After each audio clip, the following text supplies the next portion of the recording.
Welcome to our channel, your trusted news aggregator.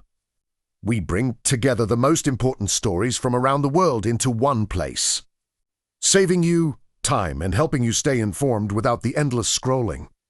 If you value staying updated efficiently, hit that subscribe button and like this video right now. This morning, over 1 million residents in Kyiv woke up to a nightmare that has become their reality. Imagine this. The temperature outside is negative 15 degrees Celsius. Your heating is gone. Your power is out. Your water has stopped running. This is not a technical failure. This is war. On January 20th, 2026, Russia launched another devastating combined drone and missile attack on Ukraine's capital. According to Kyiv Mayor Vitaly Klitschko, heating was cut to 5,635 multi-story residential buildings. That is nearly half of all apartment blocks in a city of over 3 million people. One person was wounded. A school building was damaged by debris. Water supplies were disrupted across the left bank of the city. In the wider Kyiv region, one person was killed and two petrol stations were destroyed. This was not the first attack this month. It was the second major strike in just 12 days. Foreign Minister Andriy Sybiha stated that thousands of houses remain without heating in Kyiv at negative 15 degrees Celsius outside. He called this Putin's barbaric strike, a wake-up call to world leaders gathering in Davos. His message was clear. Support for the Ukrainian people is urgent. But here is what makes this even more devastating. 80% of the buildings hit in this latest attack had already been struck in the previous assault on January 9th. Repair crews had been working around the clock for over a week, trying desperately to restore power and heating to these same buildings. Then Russia hit them again. The pattern is undeniable. This is not collateral damage. This is systematic destruction. Between January 8th and 9th, Russia reportedly launched 242 drones and 36 missiles in a single massive barrage. In Kyiv alone, at least 4 people were killed and 25 injured, including a paramedic who died while responding to an earlier strike. This was what officials call a double-tap attack, where rescuers and first responders become the targets.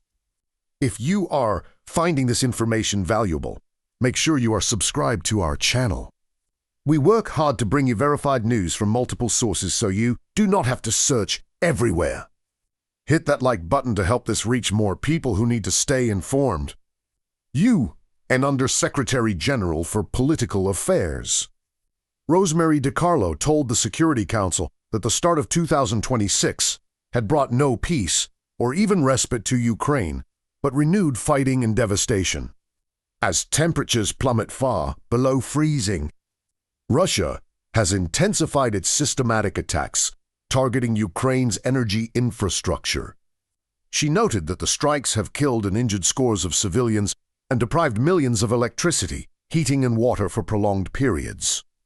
The impact is felt most acutely by older people, children and those with limited mobility. Let that sink in for a moment. The elderly, children, people who cannot move easily, they are the ones suffering the most in this frozen darkness. Across Ukraine, the situation is equally dire. Russian strikes damaged energy and critical infrastructure in Vinnytsia, Dnipro, Odessa, Zaporizhia, Poltava and Sumy regions. In the eastern Dnipropetrovsk region, a production facility was hit and 2 people were wounded. In Kyiv, more than 1,200 heated safe spaces are now operating, alongside 68 additional heating points set up by emergency services and humanitarian partners. People are gathering in metro stations, seeking shelter from the cold. Families are walking through snow-covered streets, searching for places to warm up, to fill thermoses with hot water, to charge their phones. One resident, a 51-year-old accountant named Marina Sergienko, sheltering in a metro station in central Kyiv, said she thought the repeated Russian strikes had a clear purpose: to break the will of the Ukrainian people. Schools have been closed until February. Street lights have been dimmed across the city in a desperate bid to preserve energy resources. The Ukrainian Parliament's support office announced it would work remotely due to lack of water and heating in the building. This is the reality. This is what weaponizing winter looks like. According to reports, nearly 60% of Kyiv is currently in blackout. Deputy Foreign Minister Mariana Betzer confirmed that almost half of Kyiv is without power. Thousands of households have been without electricity for days in sub-zero temperatures. Russia has been systematically targeting Ukraine's energy system since the start of the invasion nearly 4 years ago. What Kyiv officials describe as an attempt to sap morale and weaken Ukrainians' resistance. Russia claims it only targets military facilities and has blamed the continuation of the war on Kyiv for refusing to accept its peace demands. The Russian Defense Ministry stated it carried out strikes on facilities that support Ukraine's military. But when you cut heating to 5,000 residential buildings in the middle of winter, when you leave children and elderly people in the freezing cold, when you strike the same buildings twice, there is no military justification. The International Criminal Court has already issued arrest warrants for 2 top Russian military officials over these attacks on Ukraine's energy grid. Make sure you leave a comment below sharing your thoughts on this crisis. Your engagement helps this story reach more people. And if you have not already, subscribe to our channel for daily news updates that matter. Civilians continue to flee frontline areas under dangerous conditions, particularly from the Donetsk region. Many arrive in safer areas needing shelter, medical care, and winter assistance. Humanitarian access remains severely constrained. According to UN estimates, 10.8 million people in Ukraine need humanitarian assistance. On January 21st, the UN and partners launched a $2.31 billion humanitarian appeal for 2026 to support 4.1 million people facing the most severe needs.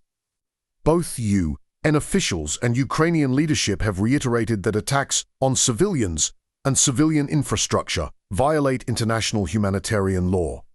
They are unacceptable, they are unjustifiable, and they must stop immediately. But they continue. As families huddle in metro stations, as children do homework in heated railway cars that serve as temporary shelters, as people cook on camping stoves because they have no electricity, the question remains, how much longer can this go on? Ukrainian experts warn that if the intensity of Russian strikes continues and air defenses cannot effectively intercept them, residents of major cities, including Kyiv, could receive electricity for just 3 to 4 hours a day in the worst-case scenario. If temperatures stay above extreme lows, that could stretch to as much as 6 hours. Energy expert Sviatoslav Pavliuk explained that when substations are destroyed or damaged, there is simply no physical way to transfer electricity from producers to consumers. First, Deputy Energy Minister Adam Nekrasov put it bluntly, you cannot carry electricity in buckets. This is the 4th winter of this war, and according to residents, it is the hardest one yet. One mother of twins in Kyiv said, we have had for years to learn. Morally, it is easier than in 2022 when all-out war started, but physically it is much harder. Families who have gas stoves are sharing them with friends whose electric stovetops are dead. People are storing food on balconies because refrigerators are not working.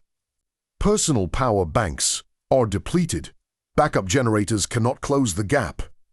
And still, many refuse to leave. One couple who had already been displaced twice from Russian-occupied territories said simply, we do not have anywhere else to go. Nobody is waiting for us. We will survive this as long as the Russians do not shoot us. That is resilience. That is the human spirit refusing to break even when everything around it is falling apart. Before you go, do 3 things for us. Leave a comment with your reaction to this story. hit that subscribe button so you never miss our daily news updates. And click the like button to help spread this important information. Our channel exists to save you time by bringing verified news from trusted sources all in one place. The world is watching Kyiv. The world is watching Ukraine. And the question we must all ask ourselves is this: what does it take for the international community to act? How many people must freeze in the dark before this ends? This has been your daily news update. We will continue to follow this story and bring you the latest developments. Stay informed, stay engaged. And remember, your awareness matters.